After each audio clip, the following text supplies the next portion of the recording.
On a dit non.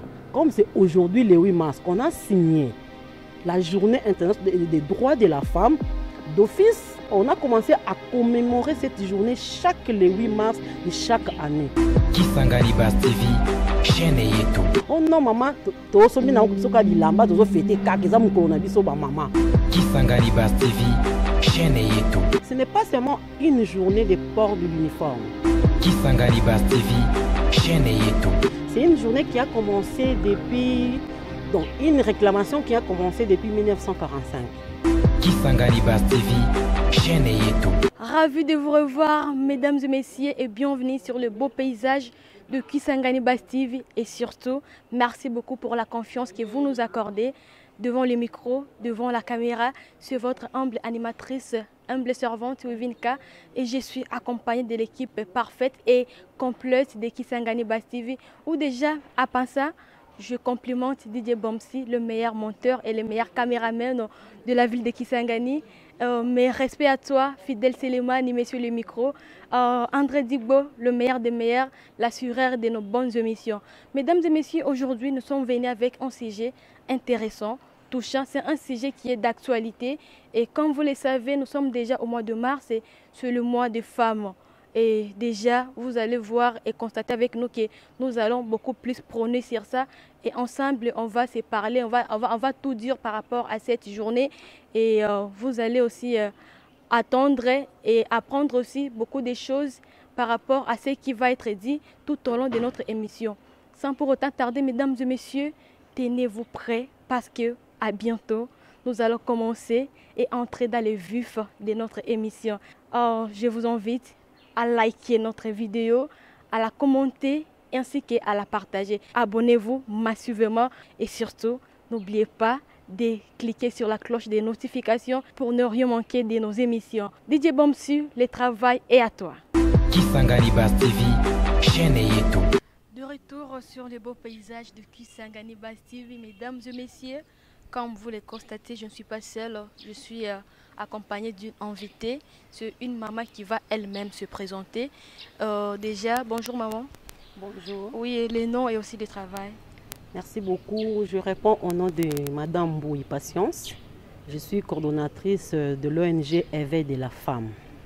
Ok maman, en tout cas ça tombe juste parce qu'aujourd'hui nous allons parler d'un sujet qui parle seulement de femmes, parce que nous sommes aussi au mois de femmes, le 8 mars s'approche déjà du super des temps et en général nous sommes au mois des femmes. Aujourd'hui nous allons débattre sur un sujet qui a comme thème comment les femmes préparent la fête du 8 mars.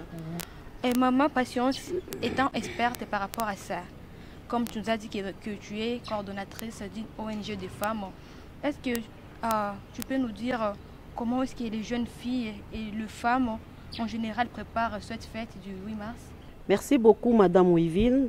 Je suis tellement ravie par votre invitation. Et vraiment, merci pour cette considération de m'avoir invité pour informer aux femmes, aux filles, de ce que nous connaissons sur les femmes, de parler aux femmes de leurs droits et leurs devoirs. Bien sûr que oui, nous sommes le mois de la femme, où les jeunes filles, même les vieillards, ce n'est pas seulement les jeunes, même les vieilles, les mamans préparent cette journée. Vraiment, j'ai sillonné dans des magasins pour voir comment se prépare la journée. Je vis vraiment qu'il y a l'engouement des filles, des femmes dans des boutiques pour chercher l'uniforme, chercher comment ils vont apparaître le 8 mars. Vraiment, il y a un secousse terrible des boutiques. J'ai dit, ok, donc les femmes considèrent la journée là pour commémorer cette journée du 8 mars. Oui, Madame Patience, en parlant de l'achat de pagnes, comme vous venez à peine de le dire, oui. Que constatez-vous réellement au marché par rapport à l'endroit où se vendent les pagnes, et surtout les pagnes du 8 mars? Merci beaucoup. Ce que je venais de dire, il y a tellement l'engouement des femmes, des filles qui sont dans le va-et-vient, chercher les différentes manières pour trouver les pagnes, les modèles. Donc, il y a un peu de l'embouteillage quoi, dans des boutiques où on vend les pagnes. Oui, Madame Patience, est-ce que tu es vraiment sûre que ces femmes-là connaissent réellement le sens du 8 mars? Bon, merci beaucoup. Ce que je peux dire, les femmes ne font que fêter la journée du 8 mars mais en majorité ne connaissent pas l'essence de cette journée-là. Vraiment, les femmes fêtent et croient seulement que c'est le port de l'uniforme, c'est à manger, à boire, mais le vrai sens de la journée, la majorité ne connaissent pas. Alors, Madame Patience, je vous rappelle que vous êtes coordonnatrice d'une ONG de femmes. Et pouvez-vous nous raconter une petite histoire par rapport à la création de cette journée-là? Merci beaucoup. Je ne tarderai pas. L'histoire du 8 mars, ça date de longtemps. Ce n'est pas aujourd'hui où on a commencé à fêter ça au Congo, que nous avons constaté que c'était une journée dédiée à la femme. C'est une journée qui a commencé depuis, donc une réclamation qui a commencé depuis 1945. C'était en États-Unis. Et les femmes, après là-bas en Europe et en Russie, en 1914, les femmes sont descendues à la rue pour réclamer la paix. C'est vrai que la vie était tellement chère. Leur mari était dans les fronts, on tuait leur mari. Les femmes se sont dit non. Et la femme n'avait pas le droit d'aller dans le vote. C'est pour ça que les femmes se sont entendues pour descendre de la fête, descendre dans la rue, réclamer la paix. C'est tout la paix, le travail dans leur société. C'est comme ça qu'on a constaté, après leur réclamation à la rue, c'est en 1977 qu'on a signé, on a promulgué la journée internationale des droits de la femme. C'était le 8 mars. Comme c'était tombé le 8 mars, on a dit non. Comme c'est aujourd'hui le 8 mars qu'on a signé la journée internationale des droits de la femme, d'office, on a commencé à commémorer cette journée le 8 mars de chaque année. Voilà un peu en un mot ce que je peux vous dire sur l'historique de la journée du 8 mars. Alors, Madame Patience, croyez-vous vraiment que les femmes connaissent leurs droits et elles continuent toujours leur lutte par rapport aux droits des femmes? Oui, il y a peu de femmes qui connaissent leurs droits, mais en majorité non. Parce que quand j'ai sillonné sur les boutiques, là où les femmes cherchent les impôts, parce que je ne pouvais pas parler du 8 mars sans connaître, sans me rencontrer avec les femmes, discuter un peu avec les femmes. Parce que c'est la journée des femmes. Est-ce qu'elles connaissent vraiment leurs droits ou c'est seulement la journée là qui leur importe? J'ai demandé au moins à 2-3 femmes. Je leur demandais, qu'est-ce que vous faites là? C'est sur base de quoi? Et ça veut dire quoi? Les sons ça. Oh non, maman, c'est pour ça que j'avais le temps, étant archiviste, je leur ai parlé en bref, je leur ai dit non, l'essence de cette journée-là, c'est votre lutte. Vous luttez pour vos droits. Parce que jusqu'aujourd'hui, malgré qu'on avait promulgué le 8 mars sur la journée des droits de la femme, mais les droits de la femme continuent à être étouffés, à être négligés. Vous devez continuer jusqu'aujourd'hui à lutter pour vos droits, vos devoirs. Quand je leur ai parlé, bon, malheureusement, ils ont fait semblant de comprendre, mais il faut qu'on continue encore à informer la femme sur ce droit. Mais la femme, vraiment, en majorité, ne connaissent pas leurs droits.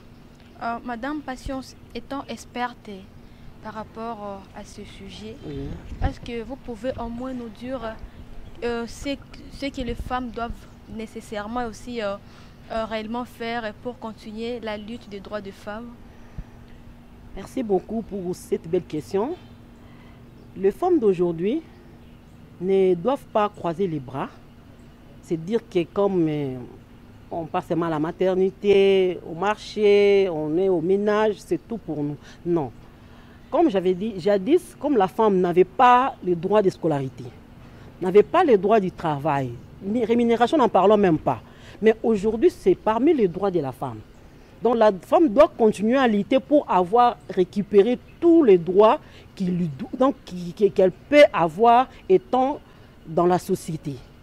Merci beaucoup. Oui, André Digbo, je te vois en train de travailler. Merci beaucoup et surtout, félicitations pour ce beau travail que tu nous fais. Oh, Madame Patience, est-ce que vous pouvez au moins nous citer quelques droits de femmes pour que ces femmes-là sachent réellement donc c'est ce qu'elles doivent faire pour que leurs droits soient bien pris en charge? Oui, comme je viens de le dire, parmi tant de droits que nous connaissons de la femme, la femme a droit à la scolarité. Quelque chose jadis n'existait pas. Parce qu'avant, il n'y avait que les hommes qui devaient aller à l'école parce qu'ils sont l'avenir de la famille. Mais aujourd'hui, et la femme et les hommes ont la même capacité intellectuelle.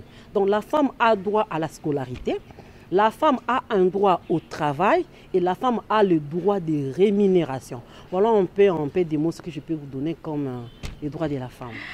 Bernard Calizette, j'espère que tu es en train de nous suivre et tu aimes bien sûr l'émission Madame Patience.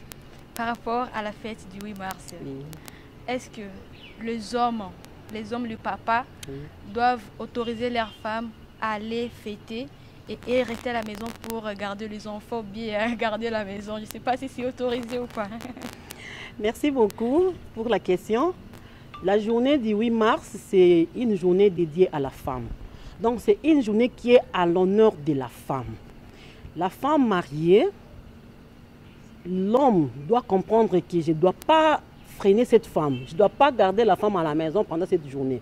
Elle doit aller rester avec les amis, festoyer avec les amis, commémorer ensemble avec les amis cette journée. Donc les hommes doivent développer la compréhension par rapport à cette journée, laisser les femmes aller rester avec les amis, fêter, manger, discuter de leurs droits, sur leurs droits. Parce qu'on ne va pas aller seulement manger, c'est discuter sur nos droits. Donc comment on va réfléchir sur les droits de la femme. Donc c'est ça l'essence d'abord de cette journée. Donc les hommes doivent laisser les femmes aller fêter avec. Il ne faut pas retenir. Mais je sais que je veux te demander, madame, c'est une journée que l'homme doit comprendre. Mais à la femme aussi, ce n'est pas une journée où elle sera dans la libertinage. Elle est femme. Avant d'abord, le 8 mars, elle est femme. Avant d'aller fêter, tu dois d'abord terminer tes obligations en tant que femme dans ton foyer. DJ Bom, si tu as attendu ce que tu vas commencer à faire avec Maman Croyance, je l'espère. Madame Patience, on a attendu cela, bien sûr. Et que peux-tu dire par rapport aux femmes qui préfèrent rester à la maison les jours du 8 mars et au lieu d'aller festoyer à l'extérieur? Madame Wivine, pour cette question, je dirais que je ne peux pas condamner les femmes qui ne sortent pas pour aller fêter ensemble avec les autres cette journée. Ça dépend d'une personne à une autre. Il y a des femmes qui aiment réfléchir dans le silence. Donc là où il n'y a pas l'engouement, il n'y a pas l'embouteillage, il n'y a pas le bruit. Elles aiment rester réfléchir dans le silence. Là, je ne peux pas condamner.